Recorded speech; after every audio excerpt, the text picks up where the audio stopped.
प्रगट जी वीडियो तुसी देखी, प्रियंका भी कल उत्थे गए, उन्होंने नहीं जान दिता गया, होर ओपोजिशन नहीं जान दिता गया, यूपी च नैट बंद कर दिता गया। की हो रहा देश च?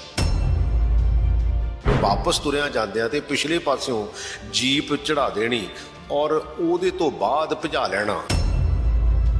खट्टर साहब हैगे आ हरियाणे के चीफ मिनिस्टर, उन्हों का बयान आना, ये घटना का होना किते ये तो नहीं इन्हां दे ज़हन दे विच भी इन्हां दा जिहड़े रिएक्शन आ वो पंजाब च होवे ते पंजाब दे विच माहौल जिहड़ा वो खराब होवे। देश नूं नुकसान बहुत वड्डे पद्धर ते पिछले साल च होया भी आ और इदों गां बेसिकली मैनूं होण दे सार भी लगन डए आ।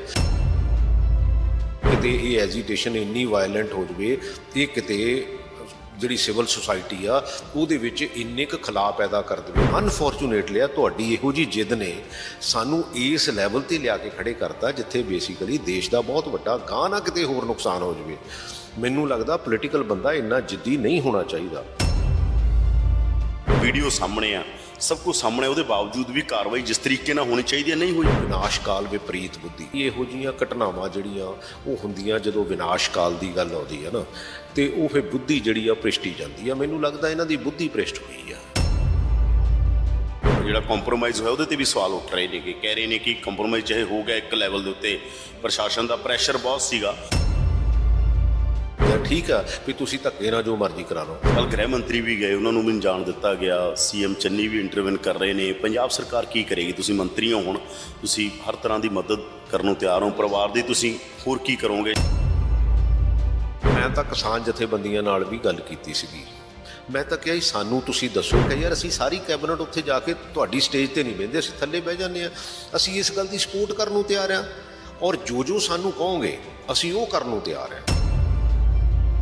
प्रो पंजाब टीवी ते तुहाडा स्वागत है। मैं हाँ यादविंदर सिंह। लखीमपुर खीरी दी वीडियो सामने आई है जिहड़ी दिल दहलाउण वाली है। किस तरह मंत्री दा मुंडा किसानां ते गड्डी चढ़ाउंदा है। साडे नाल पंजाब दे सिक्ख्या ते स्पोर्ट्स मिनिस्टर प्रगट सिंह ने उन्हां नाल गलबात करदे आ कि किवें देख रहे ने घटना नूं और की कहना चाहुंदे ने उन्हां लोकां नूं जिहड़े इस तरह दी दरिंदगी वाली घटना नूं अंजाम दिंदे ने। प्रगट जी वीडियो तुसीं देखी, की रिएक्शन आ तुहाडा? प्रियंका भी कल उत्थे गए, उन्होंने नहीं जान दिता गया, होर ओपोजिशन नहीं जान दिता गया, यूपी च नैट बंद कर दिता गया। की हो रहा देश च? नहीं देखो, बदकिस्मती वाली गल आ यादविंदर जी, ये बेसिकली हिंदुस्तान जिहड़ा आ ये डाइवर्सीफिकेशन और अलग अलग जातां ते धर्म के इकट्ठ का समूह का यह देश आ। लेकिन अनफॉर्चुनेटली ये बीजेपी ने पिछले समय दे विच इहो जी डिवीजन शुरू की आ। देखो असी इत्थे पंजाब च आपां इकट्ठे रहिंदे आ, गुरु नानक दी फिलॉसफी च रहिंदे आ कि यार इंसान एक है, चाहे हिंदू होवे, चाहे सिख होवे, चाहे मुसलमान होवे, इंसान तां इंसान है।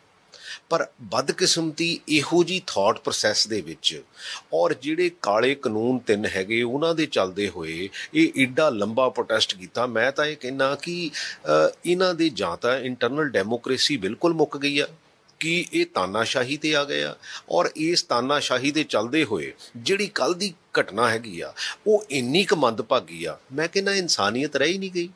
असी देश नूं चलाउणा कि असी ये करना हैगा भी असी देश नूं वंडणा, क्योंकि वंडण वाल जिहड़ी साडी मानसिकता तुर पई है ना, ये साडे देश दे साडे लोकां दी फेवर च नहीं, क्योंकि समस्यावां बहुत है और पोलीटिकल बंदे करदे की आ उन्हां तो ध्यान हटाउण लई चलो कोई ना कोई इशू खड़ा रखदे आ, पर उस इशू नूं इहो जी जगह ते ना लै जाओ जिथे देश नूं नुकसान बहुत वड्डे पद्धर ते पिछले साल च होया भी आ और इदों गां बेसिकली मैनूं होण दे सार भी लगन डए आ भी ये ना होवे भी किते ये एजीटेशन इन्नी वायलेंट हो जाए, ये किते जिहड़ी सिविल सोसाइटी आ उहदे विच इन्ने क खला पैदा कर देवे भी असीं किते जिहड़ा हैगा वो अलग अलग जातां अलग अलग धर्म, क्योंकि असीं ये फोड़ ही नहीं करते, असीं ये लड़ाइयां फोड़ ही नहीं करते। सानू तां संवेदनशीलता क्यों आ? तुहानूं कि वीडियो सामने आ, सब कुछ सामने, उसके बावजूद भी कार्रवाई जिस तरीके नाल होनी चाहिए नहीं हुई।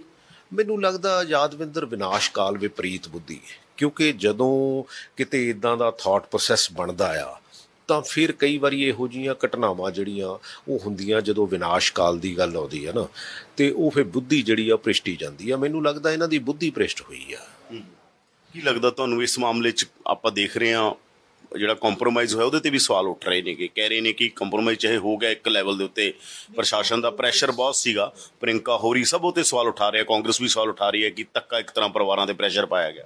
ਨਹੀਂ, ਇਹ ਤਾਂ ਕੰਪਰੋਮਾਈਜ਼ ਮੈਨੂੰ ਨਹੀਂ ਲੱਗਦਾ ਇਹ ਕੋਈ ਕੰਪਰੋਮਾਈਜ਼ ਉੱਦਾਂ ਦਾ ਕੰਪਰੋਮਾਈਜ਼ ਹੈ। ਠੀਕ ਆ ਵੀ ਤੁਸੀਂ ਧੱਕੇ ਨਾਲ ਜੋ ਮਰਜ਼ੀ ਕਰਾ ਲਓ, ਪਰ ਇੱਦਾਂ ਦਾ ਮਾਹੌਲ ਜਿਹੜਾ ਦੇਸ਼ ਲਈ ਚੰਗਾ ਨਹੀਂ ਹੈਗਾ, ਔਰ ਬੀਜੇਪੀ ਨੂੰ ਇੱਦਾਂ ਦੇ ਐਕਟ ਕਰਨੇ ਨਹੀਂ ਚਾਹੀਦੇ।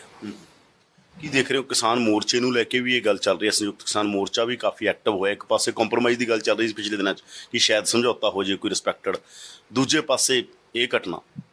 ਨਹੀਂ ਦੇਖੋ, ਜਾਂ ਤਾਂ ਇਹਨਾਂ ਦੇ ਮਨਸ਼ਾ ਇਹ ਹੈਗੀ ਆ, ਕਿਉਂਕਿ ਜਿਹੜੇ ਖੱਟੜ ਸਾਹਿਬ ਹੈਗੇ ਆ ਹਰਿਆਣੇ ਦੇ ਚੀਫ ਮਿਨਿਸਟਰ, ਉਹਨਾਂ ਦਾ ਬਿਆਨ ਆਉਣਾ, ਇਹ ਘਟਨਾ ਦਾ ਹੋਣਾ, ਇਹ ਕਿਤੇ ਇਹੋ ਜਿਹਾ ਰਿਪਰਕਸ਼ਨਸ ਤਾਂ ਨਹੀਂ ਇਹ ਕ੍ਰੀਏਟ ਕਰ ਰਿਹਾ ਵੀ ਜਿੱਥੇ ਪੰਜਾਬ ਦੇ, ਕਿਉਂਕਿ ਅਲਟੀਮੇਟਲੀ ਪੰਜਾਬ ਨੇ ਇਹਨੂੰ ਲੀਡ ਕੀਤਾ ਸੀਗਾ, ਔਰ ਉਹਦੇ ਤੋਂ ਬਾਅਦ ਸਾਡੇ ਹਰਿਆਣੇ ਦੇ ਭਰਾ ਵੀ ਨਾਲ ਰਲੇ ਸੀਗੇ, ਯੂਪੀ ਤੋਂ ਵੀ ਰਲੇ ਸੀ, ਹੋਰ ਸੂਬਿਆਂ ਤੋਂ ਵੀ ਰਲੇ ਸੀਗੇ। ਇਹ ਉਸ ਲੈਵਲ ਦੀ ਐਜੀਟੇਸ਼ਨ ਖੜੀ ਹੋਈ, ਪਰ ਇਹਦਾ ਮੁੱਢ ਜਿਹੜਾ ਉਹ ਪੰਜਾਬੀਆਂ ਨੇ ਬੰਨ੍ਹਿਆ ਸੀ।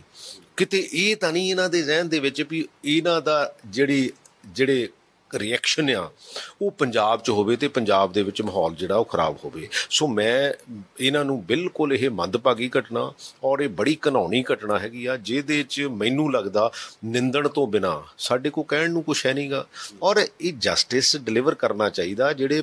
ਔਰ ਮੈਂ ਦੇਖਿਆ ਜਿਹੜੀ ਵੀਡੀਓ ਸੀ, ਕਿਸਾਨ ਤਾਂ ਪ੍ਰੋਟੈਸਟ ਕਰਕੇ ਵਾਪਸ ਤੁਰੇ ਜਾਂਦੇ ਸੀਗੇ, ਔਰ ਵਾਪਸ ਤੁਰਿਆਂ ਜਾਂਦਿਆਂ ਤੇ ਪਿਛਲੇ ਪਾਸਿਓਂ ਜੀਪ ਚੜ੍ਹਾ ਦੇਣੀ ਔਰ ਉਹਦੇ ਤੋਂ ਬਾਅਦ ਭਜਾ ਲੈਣਾ। ਉਹ ਬਾਅਦ ਵਿੱਚ ਤਾਂ ਪਤਾ ਨਹੀਂ ਉੱਥੇ ਕੀ ਹੋਇਆ ਕਿ ਨਹੀਂ ਹੋਇਆ, ਬਟ ਇੱਦਾਂ ਦੀ ਸੋਚ ਜਿਹੜੀ ਆ ਉਹ ਸਾਡੇ ਦੇਸ਼ ਲਈ ਮੰਦਭਾਗੀ ਆ। ਕੱਲ੍ਹ ਗ੍ਰਹਿ ਮੰਤਰੀ ਵੀ ਗਏ, ਉਹਨਾਂ ਨੂੰ ਵੀ ਜਾਣ ਦਿੱਤਾ ਗਿਆ, ਸੀਐਮ ਚੰਨੀ ਵੀ ਇੰਟਰਵਿਊ ਕਰ ਰਹੇ ਨੇ। ਪੰਜਾਬ ਸਰਕਾਰ ਕੀ ਕਰੇਗੀ? ਤੁਸੀਂ ਮੰਤਰੀ ਹੋ, ਹੁਣ ਤੁਸੀਂ ਹਰ ਤਰ੍ਹਾਂ ਦੀ ਮਦਦ ਕਰਨ ਨੂੰ ਤਿਆਰ ਹੋ ਪਰਿਵਾਰ ਦੀ, ਤੁਸੀਂ ਹੋਰ ਕੀ ਕਰੋਗੇ ਜਾਂ ਅੱਗੇ ਕੀ ਪਲਾਨ ਆ ਤੁਹਾਡਾ? ਅਸੀਂ ਤਾਂ ਦੇਖੋ ਜੋ ਵੀ ਸਾਨੂੰ, ਕਿਉਂਕਿ ਮੈਂ ਤਾਂ ਕਿਸਾਨ ਜਥੇਬੰਦੀਆਂ ਨਾਲ ਵੀ ਗੱਲ ਕੀਤੀ ਸੀਗੀ, ਮੈਂ ਤਾਂ ਕਿਹਾ ਸਾਨੂੰ ਤੁਸੀਂ ਦੱਸੋ। ਕਈ ਵਾਰੀ ਕੀ ਹੁੰਦਾ ਕਿ ਮੈਂ ਤਾਂ ਇਹਨਾਂ ਨੂੰ ਇਹ ਵੀ ਕਿਹਾ ਸੀਗਾ ਕਿ ਯਾਰ ਅਸੀਂ ਵੀ ਤੁਹਾਡੇ ਵਿੱਚ, ਮੈਂ ਤਾਂ ਜਲੰਧਰ ਇੱਕ ਪ੍ਰੋਟੈਸਟ ਹੋਇਆ ਸੀ, ਮੈਂ ਉੱਥੇ ਕਿਹਾ ਸੀਗਾ, ਮੈਂ ਕਿਹਾ ਯਾਰ ਅਸੀਂ ਸਾਰੀ ਕੈਬਨਿਟ ਉੱਥੇ ਜਾ ਕੇ ਤੁਹਾਡੀ ਸਟੇਜ 'ਤੇ ਨਹੀਂ ਬਹਿੰਦੇ, ਅਸੀਂ ਥੱਲੇ ਬਹਿ ਜਾਂਦੇ ਹਾਂ, ਅਸੀਂ ਇਸ ਗੱਲ ਦੀ ਸਪੋਰਟ ਕਰਨ ਨੂੰ ਤਿਆਰ ਹਾਂ, ਔਰ ਜੋ ਸਾਨੂੰ ਕਹੋਗੇ ਅਸੀਂ ਉਹ ਕਰਨ ਨੂੰ ਤਿਆਰ ਹਾਂ। ਪਰ ਆਪਾਂ ਪੰਜਾਬ ਦਾ ਫਾਈਨੈਂਸ਼ੀਅਲ ਨੁਕਸਾਨ ਨਾ ਕਰੀਏ, ਪੰਜਾਬ ਦਾ ਉਹ ਨੁਕਸਾਨ ਨਾ ਕਰੀਏ, ਕਿਉਂਕਿ ਪੰਜਾਬ ਅੱਜ 3 ਲੱਖ ਕਰੋੜ ਦੇ ਕਰਜ਼ੇ ਥੱਲੇ ਆ। ਹੌਲੀ ਹੌਲੀ ਕਿਹਦੇ ਤੇ, ਚਾਹੇ ਛੁਰੀ ਉਹਦੇ ਖਰਬੂਜੇ ਤੇ ਡਿੱਗੇ, ਚਾਹੇ ਖਰਬੂਜਾ ਛੁਰੀ ਤੇ ਡਿੱਗੇ, ਅਲਟੀਮੇਟਲੀ ਕੱਟਿਆ ਤਾਂ ਖਰਬੂਜੇ ਨੇ ਜਾਣਾ ਨਾ, ਨੁਕਸਾਨ ਤਾਂ ਪੰਜਾਬ ਦਾ ਹੀ ਹੋਣਾ। ਅਸੀਂ ਇਸ ਸਿਚੁਏਸ਼ਨ ਦੇ ਵਿੱਚੋਂ ਬਹੁਤ ਸਿਆਣਪ ਨਾਲ ਉੱਭਰ ਆਈਏ, ਔਰ ਮੈਂ ਤਾਂ ਇਹਨਾਂ ਨੂੰ ਵੀ ਅਪੀਲ ਕਰਦਾ। ਵੈਸੇ ਤਾਂ ਮੈਂ 2-3 ਵਾਰੀ ਕਿਹਾ ਵੀ ਮੋਦੀ ਜੀ, ਅਮਿਤ ਸ਼ਾਹ ਜੀ, ਤੁਸੀਂ ਇਹਨਾਂ ਚੀਜ਼ਾਂ ਨੂੰ ਕਿਤੇ ਬੈਠ ਕੇ ਸੋਚਿਓ ਤਾਂ ਸਹੀ ਵੀ 1 ਸਾਲ 'ਚ ਜੋ ਨੁਕਸਾਨ ਹੋਇਆ ਸ਼ਾਇਦ ਉਹਦੀ ਭਰਪਾਈ ਆਪਣਾ ਦੇਸ਼ ਨਾ ਕਰ ਸਕੇ, ਲੇਕਿਨ ਅਨਫੋਰਚੂਨੇਟਲੀ ਤੁਹਾਡੀ ਇਹੋ ਜਿਹੀ ਜਿੱਦ ਨੇ ਸਾਨੂੰ ਇਸ ਲੈਵਲ 'ਤੇ ਲਿਆ ਕੇ ਖੜੇ ਕਰਤਾ ਜਿੱਥੇ ਬੇਸਿਕਲੀ ਦੇਸ਼ ਦਾ ਬਹੁਤ ਵੱਡਾ ਗਾਹ ਨਾ ਕਿਤੇ ਹੋਰ ਨੁਕਸਾਨ ਹੋ ਜਾਵੇ। ਮੈਨੂੰ ਲੱਗਦਾ ਪੋਲੀਟੀਕਲ ਬੰਦਾ ਇੰਨਾ ਜਿੱਦੀ ਨਹੀਂ ਹੋਣਾ ਚਾਹੀਦਾ। ਗੱਲ ਕਿੰਨੀ ਕੁ ਹੈ ਵੀ ਰਿਪੀਲ ਕਰਕੇ ਇੱਕ ਐਕਸਪਰਟ ਕਮੇਟੀ ਬਣਾ ਦਿਓ, ਉਹਦੇ ਵਿੱਚ ਕਿਸਾਨ ਜਥੇਬੰਦੀਆਂ ਦੇ ਨੁਮਾਇੰਦੇ ਲੈ ਲਓ, ਜੋ ਦੋਨਾਂ ਲਈ ਵਿਨ ਸਿਚੁਏਸ਼ਨ 'ਚ ਹੋਵੇ ਉਹ ਕਰ ਲਓ। ਐਡੀ ਕੀ ਗੱਲ ਹੈ? ਇਹ ਤਾਂ ਹੈ ਨਹੀਂ ਗਾ। ਡੈਮੋਕ੍ਰੇਸੀ ਦੇ ਵਿੱਚ ਡਿਸਕਸ਼ਨ ਤਾਂ ਸਭ ਤੋਂ ਪਹਿਲਾਂ ਜਿਹਦੇ ਲਈ ਤੁਸੀਂ ਕਹਿੰਦੇ ਆ ਵੀ ਬਹੁਤ ਚੰਗੇ ਕਾਨੂੰਨ ਆ, ਉਹ ਇਸ ਗੱਲ ਨੂੰ ਮੰਨਣ ਨੂੰ ਤਿਆਰ ਨਹੀਂ ਹੈ, ਤੇ ਫਿਰ ਉਹਨਾਂ ਲਈ ਚੰਗੇ ਕਿੱਦਾਂ ਹੋਏ? ਤੁਸੀਂ ਰਹਿਣ ਦਿਓ, ਜਿੱਥੇ ਹੈਗੀ ਉੱਥੇ ਰਹਿਣ ਦਿਓ।